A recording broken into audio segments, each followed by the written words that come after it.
What is going on, guys? I'm back with my first ever UFC fight card review. It was a crazy weekend. College football all day, and then you got UFC 306, and then football all weekend. I'm filming this Sunday night, so kind of exhausted. Bears game just got over. That breakdown should be out Tuesday. But yeah, let's break down this UFC card, man. I'm still reeling from Suga's loss, but we'll do from from bottom to top. So we'll start with the Ronaldo Rodriguez fight against Ode Osborne. First off, we got to talk about the Sphere, man. That was one of the coolest sporting atmospheres I've ever seen. That might go up there with, like, maybe not Game 7 Super Bowl, but, like, in terms of unique atmosphere and just what they were able to do with all the backdrops and the story, I don't know. By the end of the fight, I was kind of just like, oh, let me get to the backdrop scene, you know? But, man, when they first did the first story into the first backdrop, I was like, oh, shit, this is sick. And then we get arguably back-to-back fight of the nights, in my opinion. The fact, I don't know, I might have misread this, but I don't think Ronaldo Rodriguez got a fight bonus. Ribovics did, and Bahamondes did in the prelims, which that was a crazy fight too. But yeah, I didn't see him get it. And the fact that Ode Osborne had this guy dead to rights within like 40 seconds. He was out. He caught him with that counter right, I think it was. Put him down. He was out on his feet. Hit the mat. Came back. Got hit again. Was out again. And then Ode just pounced on top of him. And the fact that he didn't submit is actually unbelievable. He gets up from that.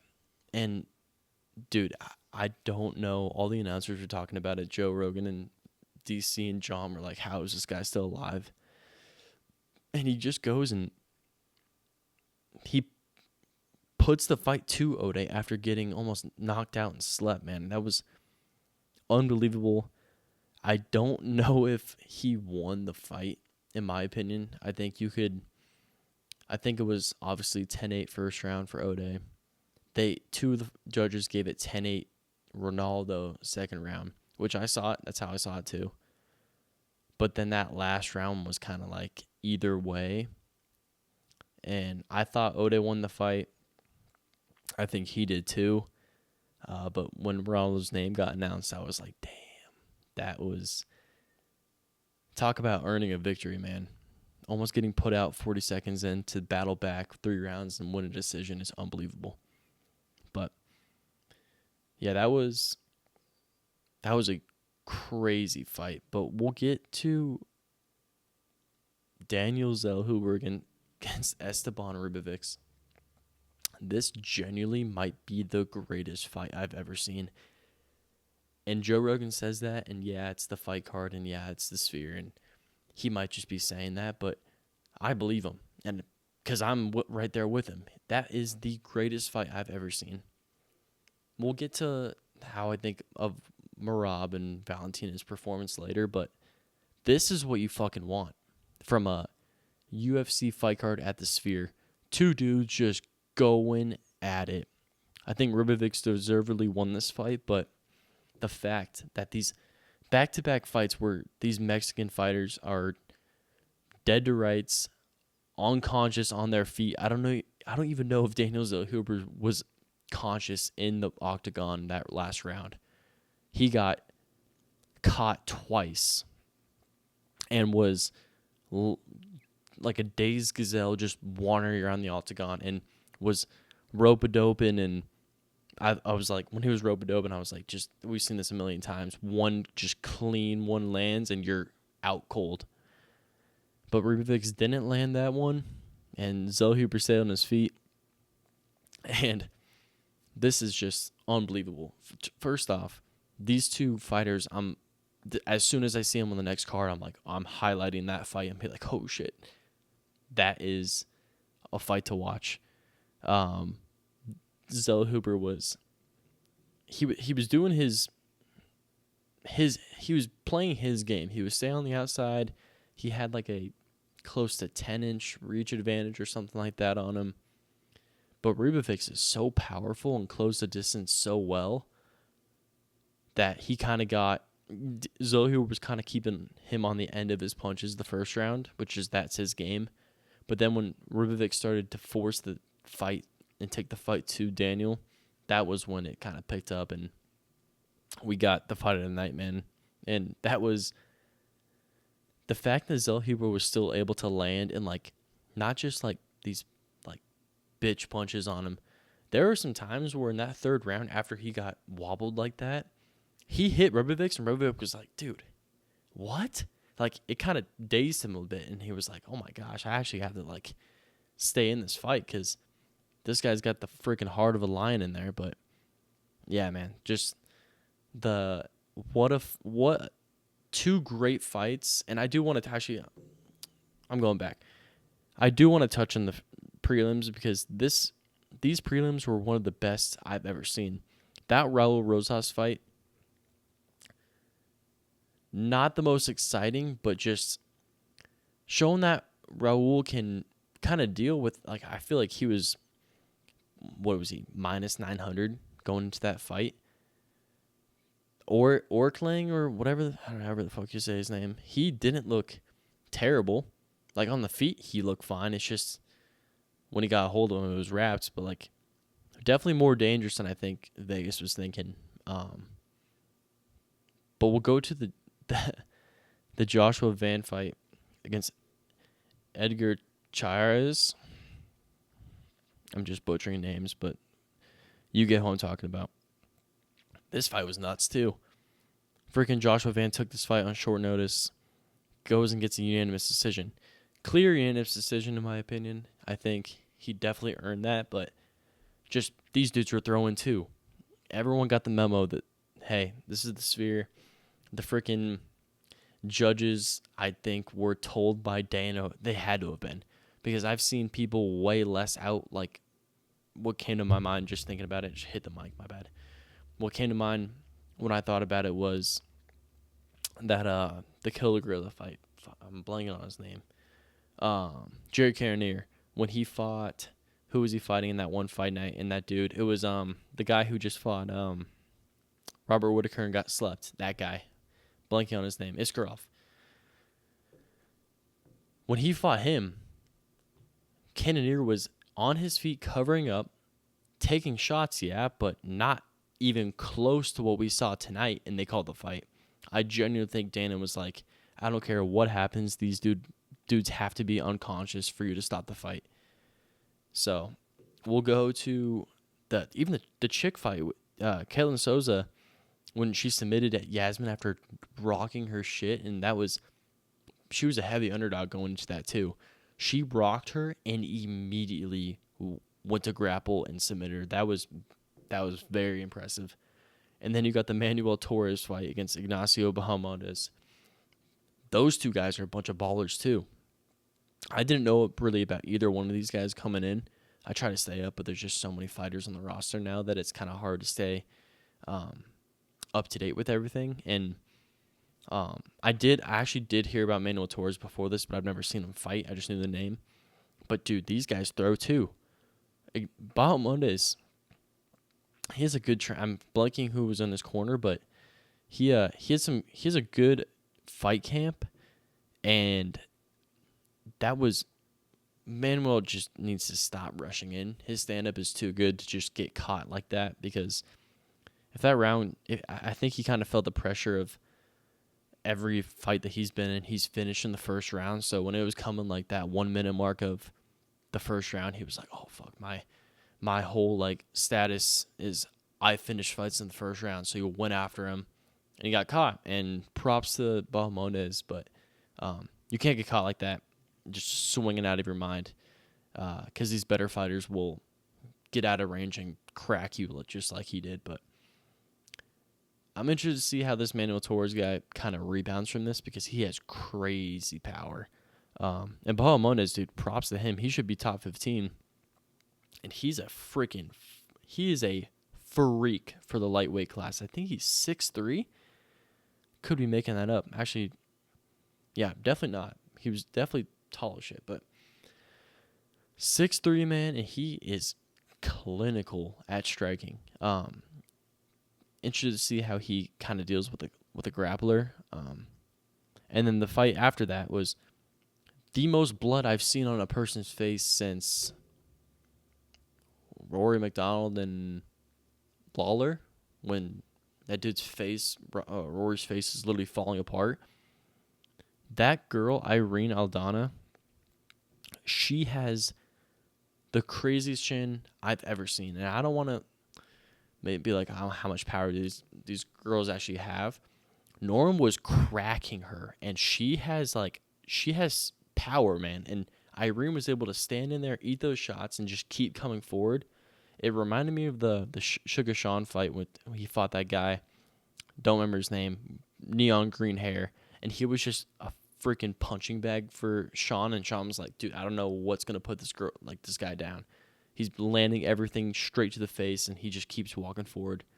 That's what came to mind during this fight. But props to Norma. She pieced her up, and her face was messed up. But, yeah. Point of the thing is, Dana, up until I think that freaking title fight with Sean will get there, I don't think he could have drew up a better card. I was impressed by the scenery, the backdrop, the videos in between. The fights were incredible. There's no reason they shouldn't go back to the Sphere, man. I know Dana said it was one and done, but we all know that was just to kind of build hype and draw eyes. But we'll jump back to the main card now. Sorry, I'm jumping around. I just had to talk about those prelims. If they were nothing special, I would have just stuck to the main card, but they were too good not to mention. But we'll go to the Diego Lopez Brian Ortega fight. And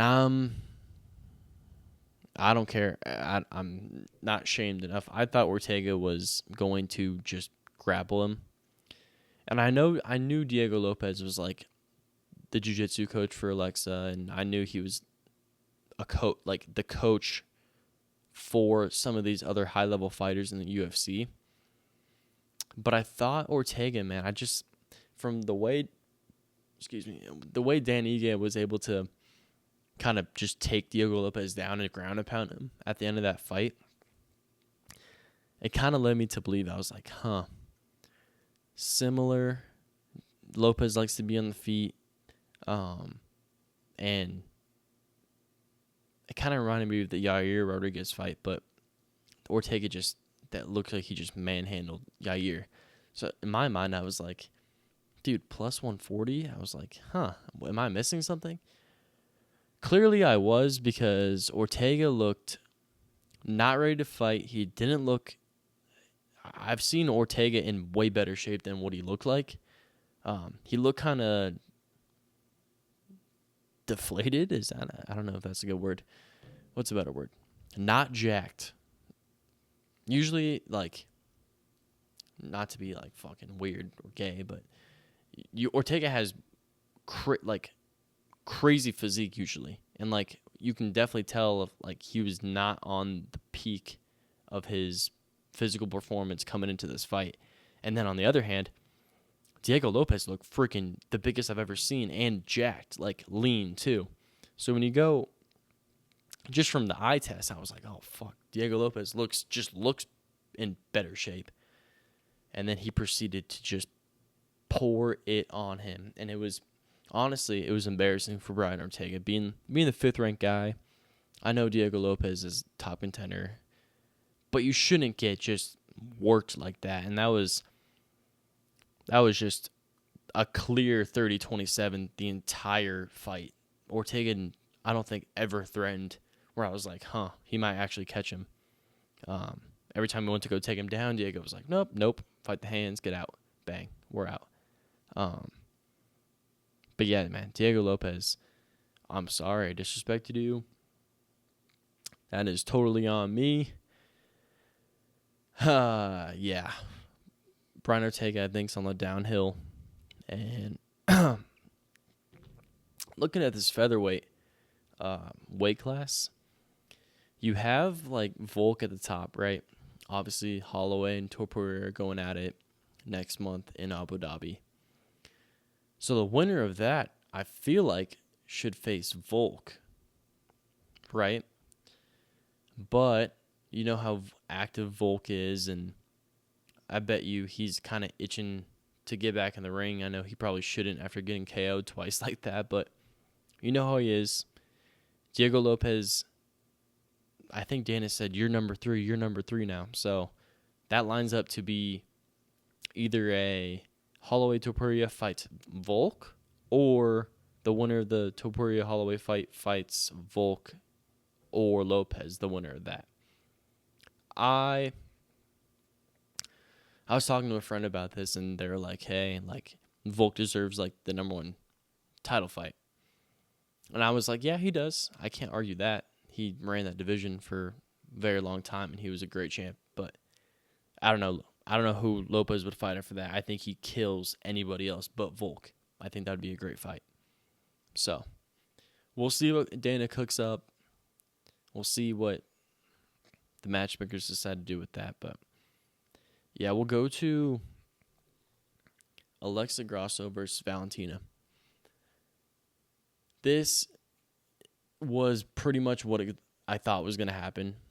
Valentina, the only reason she lost that first fight, this is the trilogy, this is the third fight. So the first fight is when she threw that spinning back kick. Everyone that watched that fight was like, oh my God, why did she do that? She was winning. Grasso takes her back, submits her, ends her reign of 8 or 9 title defenses in a row. And then you got the second fight, and a lot of people thought Valentina did enough to win that. I watched the fight back because, like, a week before the fights, they released the free full fights of whatever. So I watched it back, and I was like, yeah, I thought Valentina did enough to get it done. But when you have that champ bias, which I think comes into play when you have like a champ that's Alyssa Grasso and she's Mexican and she has more weight and a fan base around her than Valentina does. I know that might be kind of crazy to say, but yeah. Anywho, Valentina just stuck to her game plan, smothered her, stayed on top, ground control. I don't know if the damage was necessarily there. You can just say that she won like ground control, but it was one of those fights where you're just like, yeah, that was probably the most dominant fight you could have put together in 5 rounds. She just suffocated her the entire time, and when it got back to the feet, Grasso was just gassed. This is when I'm kind of like, I mean, I think we get kind of spoiled with some of the fights beforehand. So this seemed like a boring fight, which it was. It wasn't entertaining for any of the stretch of the imagination, but I don't know. From all these crazy fights, Diego Lopez almost knocking Ortega out the next fight, and then the hype surrounding these final 2 fights, it was like, all right, whatever. Valentina, congrats. She's the champ, dude. Even the post-fight interview, I was listening. I was like, dude, she just sounds, every answer is like perfect. She's perfectly like media trained. I don't know if she actually is, or she's just much of a pro. She's 37, 38. She's the champ, man. And Alexa Grasso, there was just no urgency really to get up, and Valentina, or there was, but Valentina just put the fire out immediately every time she tried to get up. But yeah, man, we'll go. I'm I'm just looking at this fight and seeing Merab's name as the winner. It just makes me so mad. I'm gonna start obviously the final fight I'm talking about, O'Malley versus Merab.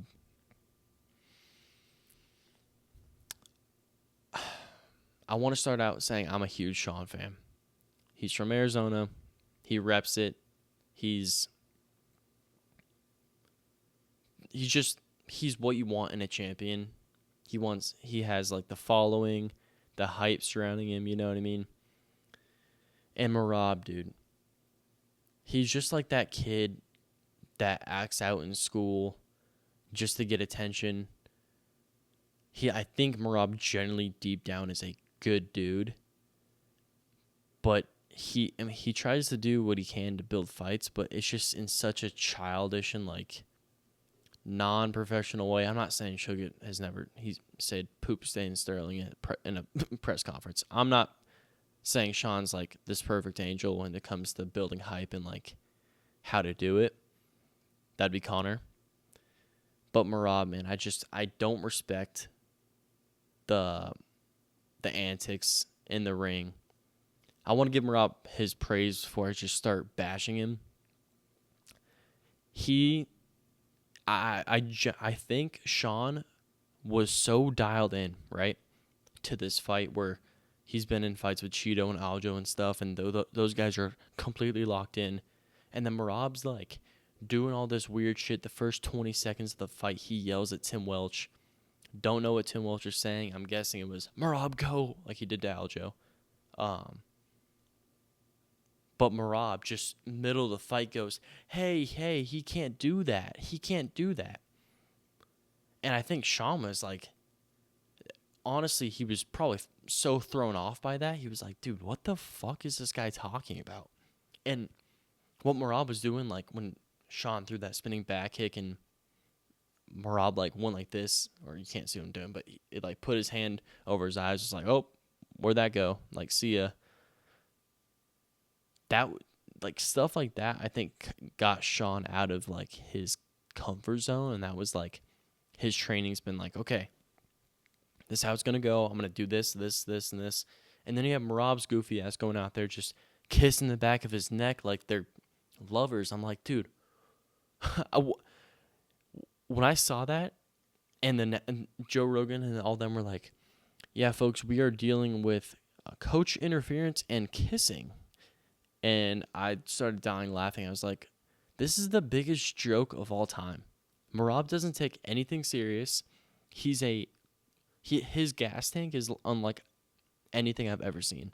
It's like Khabib level, where like these guys who face him are just freaking suffocating underneath Merab, and he does damage. I think there was times where I was like, oh fuck, he's actually like fucking him up. But as the fight went on and he realized that Sean was kind of timid and wasn't really landing, that's when the fight started to just get really boring. And I was like, oh my gosh. Like the last round, Merab was just like acting like he was going to punch. And I get it. You're up 4-0. I get it. 3-1 if you're an O'Malley lover. I get it. You're up 4-0. But just the perception of everything is just like Merab just lays on people. And I can't stand watching Merab fight just because everything he does is so fabricated and not truly him, in my opinion. I think Merab is actually like a very respectful person, but I think in his mind, he's like, I have to do all this shit to make this fight exciting. And it just comes off, to me at least, I could be the only one who ever thinks this, but just fake and like douchey, honestly. He just comes off like a douchebag, and it doesn't help that I can't stand Aljo either, and I think he's just, Dana White hates him. No one that's actually an MMA fan like genuinely likes the way Aljo fights, because it's just like Merab, and it's just laying on people for 25 minutes. And yeah, you won. But for the sport overall, we have guys, Leon Edwards didn't deserve to win the fight. I also want to make this clear. In no way did Sean deserve to win that fight. He looked like shit. He looked awful. And that hurts me to say because I am a huge fan, but that he did not look ready to fight. He had these like weird nervous tics the entire like lead up to the fight, and I think Merab was just too stupid to think about anything else but smash. And then like the Bilal fight, no one likes Bilal because he does a ton of like takedowns and he just lays on you. But he won that fight. He won that fight. He was neck and neck. That actually he probably beat Leon on the feet. That jab was nasty the entire fight. You have to give him his flowers. DDP was getting beat by Izzy. I don't care who or what you're talking about. Izzy had the advantage in that fight, and he made a mistake trying to get cute, and he got finished. DDP he got the finish. Props to him. Merab got the finish. Props to him. I'm not trying to say that these guys don't deserve the belt because that's just ridiculous. They earned it. What I will say is this is the worst roster of champions of all time. I honestly, there's only two weight classes that really, really get me excited to watch a title fight now. Alex Pereira and that heavyweight division with Tom Aspinall and John Jones and stuff like that. Because those guys, first off, those guys are just iconic. You know what I mean? And I don't want to hold that against them because this is their first like title fight and stuff like that. And maybe, God forbid, Merab becomes iconic as just this weirdo. But John Jones, legend, GOAT. Dana meat rides him for a reason. Alex Pereira, just look what he's done. He doesn't even need to say anything. He just goes out there and finishes people. But I'm pulling up the athlete rankings right now. At flyweight, you got Pantoja.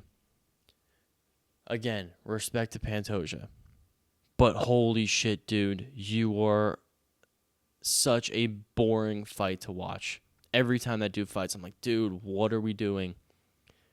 Brandon Royval, at least, is exciting in that division. Kai Kara-France, I hope, just crumples Pantoja if he ever gets the chance. But, like, that's a boring champ. O'Malley's done. Now it's Merab. In my opinion, boring champ. And on top of that, I think he's a douchebag. Then you go to featherweight. Ilya, killer. Featherweight is not a sick division, but a sick champ. And I'm pumped for that fucking Holloway fight, man. I cannot wait. That Holloway Topuria fight, it could be a snooze fest. I really hope I don't eat my words saying this right now, but that fight is going to be what a UFC title fight. What people pay the pay-per-view to watch is two dudes just go at it, right? And I know all the fucking guys, you see in the TikTok comment section, what do you know? You don't know shit about MMA. You've never done it. You guys would choke you out, blah, blah, blah, blah. I understand these are professional fighters and I get my shit rocked by any of them. No shit. I'm saying, as a collective, for the entire fan base, would you rather have a guy, for example, in Sugar Sean O'Malley who has that knockout power, right? Or would you rather have, which is going to happen, Merab or Umar? Umar is a crazy fighter. He's by far the most skilled stand-up fighter those Dagestanis ever produced. Still a snooze fest between both of them. It's going to be a laying match. That's not what drives views. That's not what grows the sport. Because unless you're a diehard MMA guy, which, hate to say it, most of the UFC fan base, I would say probably 70% of them, are casual MMA fans. And I'm not going to say I'm a diehard. I'm not going to sit here and be like, I know everything about MMA. I don't at all. But I do know that when dudes like Sean are fighting, when dudes like Pereira are fighting, when John Jones fighting, that's when all the people decide to watch, and that's what drives the sport and is good for the sport and the business. That's what I'm talking about. Ilya, stud, lightweight. Crazy division, man. That Chandler Oliveira fight is going to be sick. Islam, great champion. Fights. He fights often. I like to see him fight a little bit more, but he's the champ and he's the best in the world for a reason. That Sukarian fight between him and Sukarian will be interesting. I don't think Sukarian does enough to get it done. But moving on to what I was talking about earlier. You go Bilal, who, I don't know, man. I don't know what it is about him. He fucked up Leon. Take nothing away again. But he has this like prove it mentality, and I'm very curious to see how like a fight between him and Usman and Rakhmonov would go. But I don't know. I do respect him more than I respect like Merab and Pantoja. But I don't know. In just terms of, the Bilal Muhammad fight's on tonight. No one is ever saying that ever. And that's the point I'm trying to get at. Is like, the Dricus Duplessis fight is tonight. I don't know.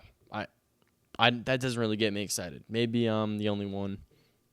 Dricus versus Sean again is not like crazy. I mean, Sean won the first fight. I don't know what the hell the judges were on during that fight, but I don't know. And then you got, obviously, Pereira, fucking demon. That's what I will always tune into a Peloton fight. John Jones is a must-watch fight. But in terms of basically right down the middle of shit champions and good champions, that's just not good for the UFC, because these good champions can only fight ever so often, you know? And then you get stuck with a card where you're like, well, fuck, I don't know what to do. I only have Bilal Muhammad, and I'm going to have to throw, like the women's bantamweight title out there, and no offense to them, they can't headline an actual fight.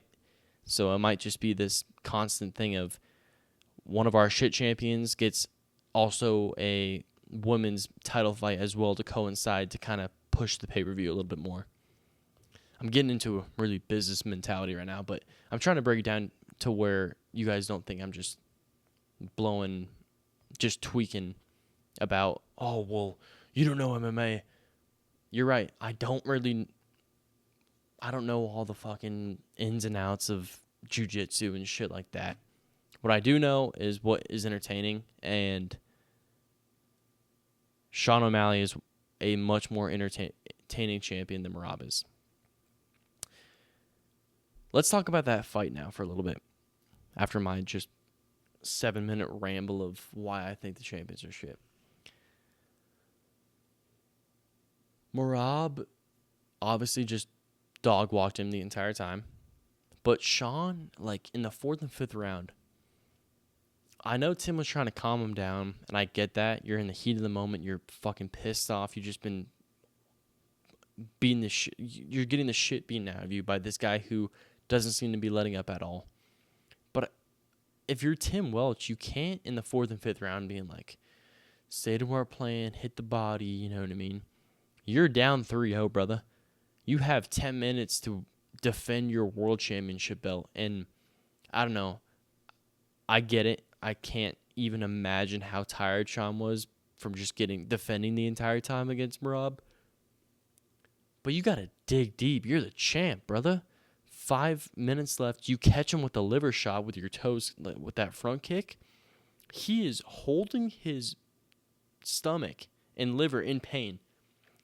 You go after him. I don't care if you get slumped. You're going to lose either way. And that's where I don't like nowadays is like Holloway's the perfect example. He was winning that fight, and he pointed to the center and knocked Gaethje the fuck out. Holloway had everything to lose. Sean had nothing to lose. You were already losing the fight. So you might as well, you hurt him, put the pressure on. You're the better boxer. Stand toe-to-toe to him. Slip and try to catch him, just like you did his buddy. That's literally how you won last time, is closing the distance, keeping the distance, and then all of a sudden he shoots and you catch him. Now you be the enforcer because Merab's going to freak out and you put it on him. And if he dives at your fucking legs, throw a knee up the middle and catch him just like you did. It was more of a grab the head and bring it kind of down to like an uppercut type of knee. That's not a technical term. I don't want to hear it. But more of a jumping knee where Merab's coming in just right at your like kind of knee toward your thigh action. Just all of a sudden just throw your knee up there. Like, I get it. I'm not in the UFC. I'm just fucking talking out of my ass here. But that's what I'm watching. I'm like, dude, that would 100% work. But Sean just let off the gas, seemed content with being like, oh, I lost the decision, which that's not Sean's mentality. I don't know. He just kind of looked off tonight. But everyone has their off night. I hope Sean bounces back because, dude, he's the face of that division. I don't fucking care about Umar or Merab. Both great fighters. I think Sean would lose either way, even if he did win Saturday against Merab to Umar, because I think Umar is that good. But now Izzy loses, Volk gets fucking slumped. It's just we're starting a new era, and it's good because the one thing I will say about the UFC and fighting is like it's a fight. Anything can happen at any given time, and even the people who are at the pinnacle of the sport, like Volkanovski, one mistake taking that Islam fight, one head kick can just change everything about your career. One loss, who knows? Sean might go on a fight skid now and just lose and just kind of fall off. I don't think he will, but that's just kind of how like unpredictable this sport is, which I appreciate because I feel like some of these other sports like the NBA and stuff like that are just rigged to go a certain way, and then it kind of sets the stage and then whatever happens. But with UFC, man, these two dudes are going at it in the cage, and props to Merab and Valentina, but just not the fights you wanted to round out the sphere. But kind of looking ahead, I cannot wait for this Benoit Saint-Denis fight in Paris, dude. That's going to be rocking. Against Moicano, that's going to be a sick fight. I'm trying to look up who else is on this card for you guys real quick. Yeah, this fight is September 28th, so not this upcoming weekend, but the weekend after. Main event, I just mentioned William Gomis against Zhao Anderson. Brito is the co-main. Is Zhao Anderson fighting it or no? No, I don't think so. Nazarene Imamov against Brendan Allen's a great fight. Probably mispronounced that dude's name, but whatever. Brian Battle against Kevin Jose. I don't really know anything about those guys. Prelims, let's see. Yeah. I don't really know of any of these guys, but still a cool main event. And it's free, so that's good. But then you got UFC 307 the weekend after. And man, I am pumped to see Khalil Roundtree go against Alex, man. I think he gets it done. But I could also very well see Khalil just coming out like a bat out of hell and just putting it on Alex. But I think Alex catches him. There's really no reason to lead me to believe anything otherwise. But don't count Khalil Roundtree out. I think with his journey, I don't know if you guys have seen it, but he was like a big fucking dude, like fat as shit, and then saw a sign and kind of just locked in. And now he's fighting for the light heavyweight championship of the world. Like, what a story and what just an inspiration that dude is. But he's walking into a buzzsaw. So we'll see how that goes. You got Wonder Boy against Joaquin Buckley, which is a sick fight. Jose Aldo against Mario Batista, another great fight. Oh yeah, you got Aljo, which God, I fucking hope he loses. Sorry, nah, actually no, I'm not. Roman Dolidze, who looked like dog ass in his last fight, fights Kevin Holland. Holland's like the gatekeeper of that division. I think Holland gets it done pretty easily. I don't see Dolidze. Dolidze looked like he was just drunk throwing bombs last fight against Anthony Smith. But yeah, Kayla Harrison too. I mean, that shit, 307, they kind of put that thing together afterwards. Props to Dana on that, because, I don't know, UFC 307 and 308 are both in October, which is sick, and 308, we'll get there, but what a card that is. But yeah, man, this next month and a half for UFC is going to be sick. Overall, the fight card sphere was good. I was like, holy shit, this might be the best card of all time. And then the main events happen. You're like, oh, well, that kind of went out the window. But I appreciate you guys listening. Hear me ramble about how much I dislike Merab. But yeah, I'm gonna do this probably every like big card. I'll probably skip fight nights, unless something like nuts actually happens. But if not, I'll just catch up on those fight nights during the big cards. Like I'll catch up on the St. Denis fight after I recap 307. But yeah, I appreciate you guys listening. Stay tuned to my college football recap and week 2 recap of the NFL. Both coming out either tomorrow or the day after. But yeah, appreciate you guys listening. Make sure to follow the TikTok and Instagram at Let's Talk Ball _podcast for both of them. Go check out some of the videos I made over there. But yeah, guys, I appreciate you guys listening again, and I'll see you guys soon. Bye.